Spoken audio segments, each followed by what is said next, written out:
আমি শেখ হাসিনা এবং তার সরকারের অপকর্মের সমস্ত বিচার আমি কঠিনভাবে চাই, এটাও বলে গেলাম। কিন্তু সেই বিচারটা ভুল পথে হোক এটা আমি চাই না। এই ট্রাইব্যুনালটা গঠন করা হয়েছিল 1973 সনে যুদ্ধাপরাধীদের বিচার করতে। জি, যুদ্ধাপরাধীদের বিচার করার জন্য। যুদ্ধাপরাধীদের বিচারের কথাটা কোত্থেকে আসছে? 1971 সনে যখন রেসকোর্স ময়দানে পাকিস্তানের প্রধান সেনাপতি আবদুল্লাহ খান নিয়াজি সারেন্ডার করে কার কাছে? যৌথ বাহিনীর কমান্ডার জগজিৎ সিং অরোরার কাছে, লেফটেন্যান্ট জেনারেল জগজিৎ সিং অরোরার কাছে। যখন রিভলভারটা রাখে তার পায়ের কাছে এবং দস্তখত করে কাগজে, সেই কাগজে কি লেখা ছিল? সেই কাগজে লেখা ছিল এই যে এরা হলো ওয়ার ক্রিমিনাল, এদের বিচার হবে। পাকিস্তানের 93,000 সৈন্য। এখানেই যদি শেষ হয়ে যাইতো আমার কথা ছিল না, কিন্তু এখানে লেখা আছে। তারপরে ওই ওয়ার ক্রিমিনালদের সহযোগী সংগঠন পূর্ব পাকিস্তান মুসলিম লীগ, জামাত ইসলাম, নেজামে ইসলাম, আল বদর, রাজাকার, আল শামস, আপনাদের ওইটা পড়েন, চুক্তিটা পড়েন, তাদেরও বিচার হবে। তাহলে ওই কন্ডিশনের, ওই চুক্তির শক্তিতে 73-এর অর্ডিন্যান্সের মাধ্যমে এটা যুদ্ধ অপরাধীদের বিচার হয়েছে। কিন্তু সেখানে তো মানবতা বিরোধী অপরাধের, মানবতা বিরোধী অপরাধ ছিল। ওইটার সঙ্গে কিছুতেই বাংলাদেশের অভ্যন্তরীণ ব্যাপারে আন্দোলন সংগ্রাম করতে গিয়ে গুলি করছে, মানুষ মরছে, এই করছে, অপরাধ করছে, সব করছে, ফাঁসি হবে, সবই হবে। কিন্তু 71-এর যুদ্ধ অপরাধীদের যে কোর্টে বা যে কারণে যে অবস্থায় বিচার হয়েছে, এটা এখানে আমি মানি না। আমি একজন মুক্তিযোদ্ধা, কাজে যুদ্ধ অপরাধী ওই 71-এর যুদ্ধ অপরাধের চেয়ে মহাপাপী পৃথিবীতে আর কোনোদিন সৃষ্টি হবে না। 2, 71-এর যুদ্ধ হয়েছে, পরস্পর গুলি হয়েছে, দুই পক্ষে গুলাগুলি, declared war. This was not a declared war, it was a movement. ওই যে জুলাই মুভমেন্ট, কাজেই জুলাই যুদ্ধ না। সেই কারণে আমি বলছি যে 71-এর যুদ্ধ অপরাধী বিচারের যে ট্রাইব্যুনাল, এইটার মধ্যে আজকে শেখ হাসিনা এবং তার যে যারা এই অপকর্ম করছে তাদের বিচার হবে না, তাদের জন্য আরেকটা ট্রাইব্যুনাল হোক এবং আরো কঠিনভাবে বিচার হোক। আচ্ছা, পরিষ্কার আমার কথাটা কি বুঝতে পারছেন? এই কথাটা আমি বুঝাইতে পারতেছি। আচ্ছা, কিন্তু ফজল ভাই, আমি জানার জন্য আপনার কাছে বুঝতে যাচ্ছিলাম, শেখ হাসিনার যে অপরাধ সেগুলো কি মানবতা বিরোধী অপরাধ না? শেখ হাসিনা যে অপরাধগুলি করেছে সেগুলো কি মানবতা বিরোধী? সেই কথার উত্তর তো যাব না আমি। 71-এর অপরাধের সঙ্গে 5ই আগস্টের অপরাধ এক নয়। এই ট্রাইব্যুনালটা শেখ হাসিনা, ওইটা হলো দেশের বিরুদ্ধে দেশের যুদ্ধ, জাতির বিরুদ্ধে জাতির যুদ্ধ, আর এটা হলো আমার অভ্যন্তরীণ রাষ্ট্র ক্ষমতার যুদ্ধ। এই ট্রাইব্যুনালটা 2010-এর 25শে মার্চ পুনর্গঠন করে গেছিলেন শেখ হাসিনা। সেই সময় 2বার সংশোধন হয়েছে। এইবারও এটা 17 অক্টোবরে এই ট্রাইব্যুনালটা পুনর্গঠন করা হয় এবং 14 আগস্ট শেখ হাসিনার বিরুদ্ধে ট্রাইব্যুনালের প্রথম অভিযোগ আসে। এই ট্রাইব্যুনালের পর 4বার সংশোধন করা হয়েছে এবং সংশোধন করে দেশের ভিতরে যত অপরাধ আছে সেগুলোকেও আসলে এখানে বিচারের এখতিয়ারে নিয়ে আসা হয়েছে। তো ওই প্রথম অভিযোগের পর 397 দিন পর রায় আসলো। এই এতদিন আপনি এই বিষয়টা নিয়ে কথা বলেননি। আমি প্রথম দিন থেকে বলছি এই কোর্ট আমি মানি না। তাহলে আমরা শুনতে পারিনি, মিডিয়া জানতে পারেনি? সবাই জানে, জানবে না কেন? আমার ইউটিউব শুনেন, আমি এই কোর্ট মানি না, এই কোর্টের আমি বিচার মানি না। ইউটিউবে বলছি, টক শোতে বলছি। যদি না বলে থাকি এখন বললে আমার ভুল, আমি মাপ চামু। প্রতিদিন বলছি এই বিচার আমি, এই কোর্টের বিচার আমি মানি না। এটা আরেকটা কোর্ট করতে হবে, ট্রাইব্যুনালই করতে হবে। অনেক ট্রাইব্যুনাল, এই ট্রাইব্যুনাল করে কঠিন বিচার করতে হবে। এই ব্যাপারে আমার কোনো আপত্তি নেই। আপনি এক পার করে ফেলবেন, কিন্তু এই ট্রাইব্যুনালটা তো সংশোধন করা হয়েছে 4বার।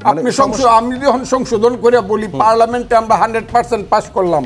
জনাব তারেক রহমান এবং খালেদের যে নেতৃত্বে আমরা 300 সিটের মধ্যে 290 জন পাস করলাম। পাস করে বললাম এই দেশের নাম বাংলাদেশ থাকবে না। এই সংশোধনটা কি হবে? এটা কি গ্রহণযোগ্য? এই সংশোধনটা তো গ্রহণযোগ্য না, এই দেশের নাম বাংলাদেশ থাকবে না। আমরা আপনার দল তো যে রায় এসেছে তাকে সাধুবাদ জানিয়েছে, তার মানে কি আপনার অবস্থান আর দলের অবস্থান আবার বিপরীতমুখী হয়ে গেল? শেখ হাসিনার যে রায়টা এসেছে তাকে আপনার দল সাধুবাদ জানিয়েছে, বলেছে ন্যায় বিচার প্রতিষ্ঠিত হয়েছে। এই রায়ের ব্যাপারে আমার কোনো কথা নাই। আচ্ছা, রায়ের ব্যাপারে আমার কথা না, আমি শুধু বলছি এই রায়টা একদিন কিন্তু শুধু এই একটা কারণে পরিবর্তন হয়ে যাইতে পারে। কারা করবে এই পরিবর্তন? মানে যদি কোনোদিন হাইকোর্ট সুপ্রিম কোর্টে যদি গণতান্ত্রিক সরকার আসে, আজকের সরকার তো বিচার করলো, আরেকটা সরকার যদি আসে, ইভেন এই সরকারটা যদি তারেক রহমানের প্রধানমন্ত্রীত্বে যদি একটা গণতান্ত্রিক সরকার হয়, রিট বেঞ্চ যদি আসে, এটা করলে কয় তারেক রহমান আইলে বদলাই ফেলবে, এই কথাটা আমি বলিনি। তারেক রহমানের নেতৃত্বে যদি একটা গণতান্ত্রিক সরকার আসে, সেইখানে রিট করে যদি জিজ্ঞাসা করে যে এই যে কোর্টটা কনস্টিটিউট করা হয়েছে, গঠন করা হয়েছে, এটা সঠিক ছিল না বেঠিক ছিল, আমি খুব সংক্ষেপে উত্তর দিচ্ছি। এবং এটা শুনানির পরে যদি হাইকোর্ট বলে যে না, এই কোর্টটা ঠিকমতোভাবে গঠন করা হয়নি। কোর্ট কিন্তু পুনর্গঠন হয়েছে আবার, মানে 17 অক্টোবর তো কোর্টটা পুনর্গঠন হয়েছে। কোনটা? এই আইসিটি, ইন্টারন্যাশনাল ক্রাইম ট্রাইব্যুনাল তো হয়েছে, আপনারা বলতেছেন হয়েছে, আমি বলছি এটা নামটা কি আছে, কিন্তু এক সময় কিন্তু আজহারেরও কিন্তু ফাঁসি হয়েছিল। হ্যাঁ, পরে খালাস হয়ে গেল। কেন হইলো? এটা কি হাসিনা থাকতে প্রমাণ নাকি নাই? এই কারণে আমি সাক্ষ্য প্রমাণ নাকি নাই, তার আইনজীবীকে আমি প্রশ্ন করেছিলাম। কেন হাসিনার আমলে সাক্ষ্য প্রমাণ ছিল, ইউনূস সাহেব আসার পরে আর সাক্ষ্য প্রমাণ নাই? জিনিসটা বুঝবার চেষ্টা করবেন।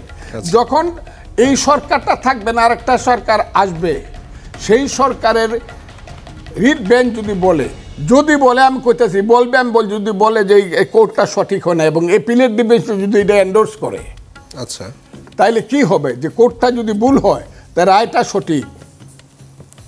বুঝেছি আপনার শঙ্কার জায়গাটা। আমার রায়ের ব্যাপারে কোনো কথা নাই। আমার দল যে অভিমত জানাইছে রায়ের ব্যাপারে, আমার দলের সাথে আমার মতের কোনো ডিফারেন্স নাই। আচ্ছা, আপনি কোর্টের গঠন প্রক্রিয়াটা? আমি কোর্টের গঠন প্রক্রিয়াটা বলে যে এই কোর্টে বিচার হইতে পারে না, দিস ইজ নট দ্য।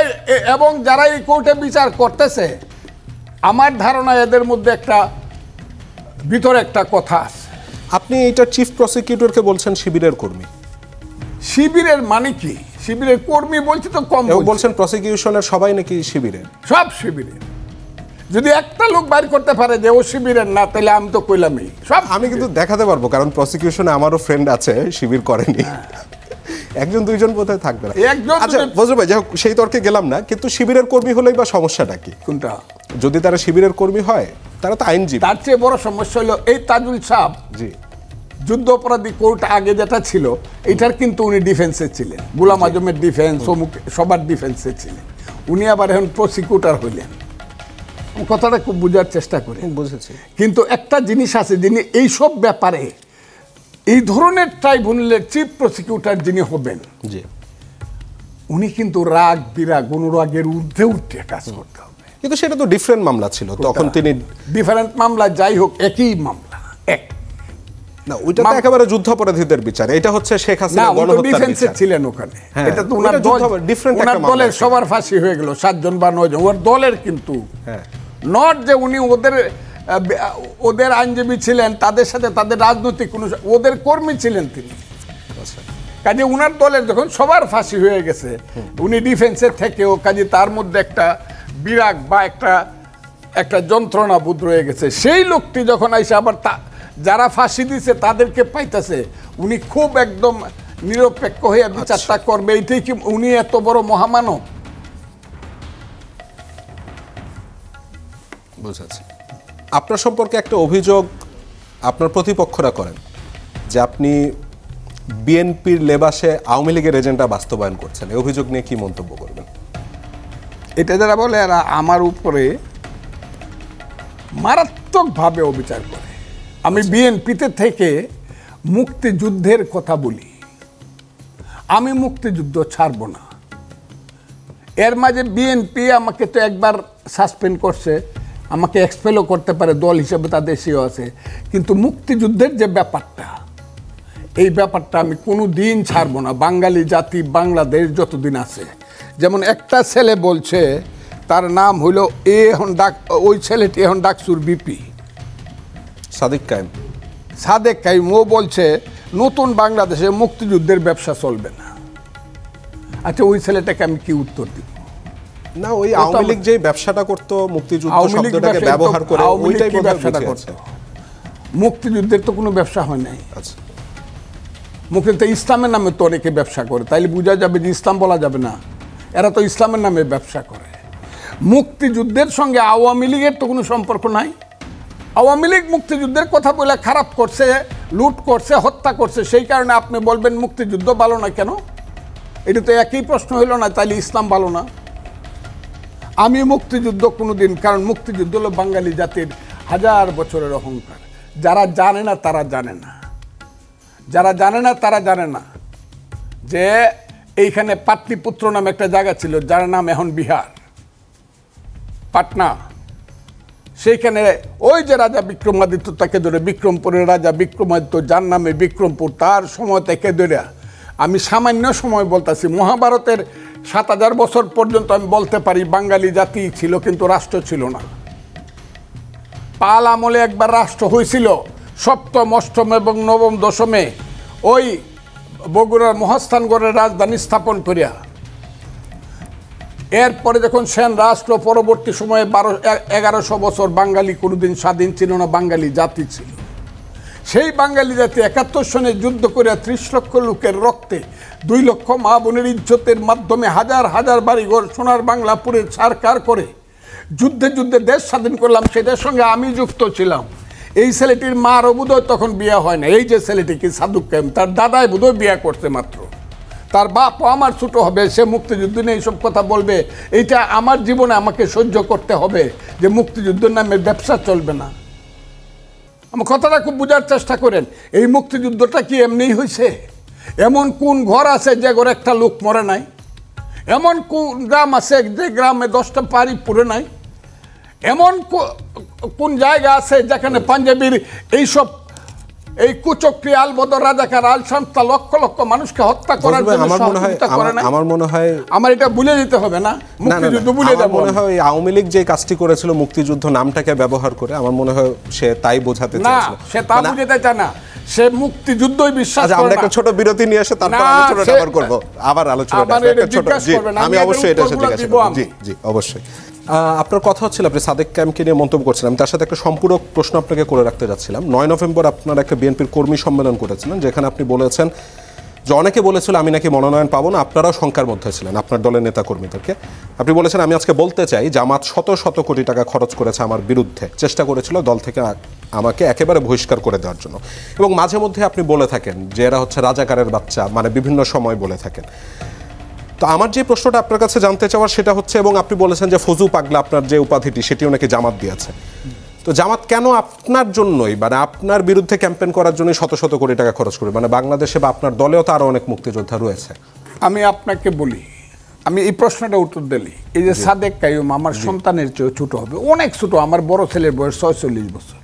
আচ্ছা, তাহলে অবশ্যই ছোট, অনেক ছোট। আমার বড় ছেলের ছেলে হবে, সে আমার নাতি হবে। সাদেক কাইয়ুম রে আমি পরামর্শ দিব যে বাবা, তোমরা একটা আন্দোলন করো, তোমরা তো অনেক শক্তিশালী শিবির, সব জায়গাতে ডাকছু চাকছু রাখছু সব দিচ্ছ, যে ইতিহাসে ক্যালেন্ডারের পাতায় 1971 যে একটা সন ছিল ওটা থাকতে পারবে না। 1971 যে একটা সাল ছিল ক্যালেন্ডারের পাতায় এবং এখনো আছে, এটা থাকতে পারবে না। ফজলু ভাই, তারা কিন্তু এটাও বলেছে যে মুক্তিযুদ্ধকে অস্বীকার করে বাংলাদেশের রাজনীতি না, ওরা বলুক যা বলুক, ওরা সকালে কি বলে বিকালে কি করে, আর 6টা সিট পাইতো না এইসব কারণে। আমি কথাটা বলতেছি আপনাকে শুনে। আচ্ছা, এরা সকাল বিকাল কি বলে আমি জানি, কারণ এদের আমিরেও আমি চিনি। তাদের দল থেকে তো ক্ষমাও চেয়েছে। আরে রাখেন, আমি কোয়েলি কথাটা এটা শুনেন। 71 সালটা তুলে দিতে হবে, আর 71 সালটা তুলিয়া না দিয়া, মানে একবারে পৃথিবীতে 71 সাল কোনোদিনই আসে না, এটা করতে হবে তাদের আন্দোলন করে। আর তা না হলে যারা এইসব কথা বলে তাদের লিস্টে আমার কাছে দিতে হবে। এক, তাদের দাদার বাপের নাম কি ছিল, দাদার নাম কি ছিল, আমিও দিব আমার বাবার দাদার নামটা, বাপের নাম কি ছিল তার নাম তো আমি জানি। এবং এটা খুঁজলেই বাড়িবে, এটা কেমিস্ট্রি বাড়িব, এটা খুঁজলেই যে বাপ অথবা দাদা হয় রাজাকার, না হয় আলবদর, না হয় দালাল, না হয় মুক্তিযোদ্ধারা ওদেরকে মাইরিয়া তক্তা বানায় ফেলছে, না হয় মুক্তিযুদ্ধের পরে জেলে ছিল। এই পরিবারের ছেলেরা এইসব কথা বলে মুক্তিযুদ্ধ সম্পর্কে। তারা আমার প্রতি রাগ করতে পারে, কিন্তু এটাই বাস্তব। বাংলাদেশে যাদের পরিবার মুক্তিযুদ্ধে বিরোধিতা করছিল জঘন্যভাবে, এবং যাদের আমি এখনো জানি, আমি 15 জনের নাম বলতে পারবো, নমিনেশন পাইছে এরকম অনেকের নাম বলতে পারবো, যাদের বাপসা ছাড়ে আমার বাড়ির পাশেই আমি হাত দিলে নাগাল পাই। আমি চেষ্টা করছি যে বট গাছে তুললে অন্তত মাইরো না, এই ব্রাশ ফায়ার করে মারে গেছে। এরা নমিনেশন পাইছে জামাত থেকে, এই পাইছে, এরা নেতা সবাই, আমি নাম বলতে পারবো, আমার সাথে চ্যালেঞ্জ করে না।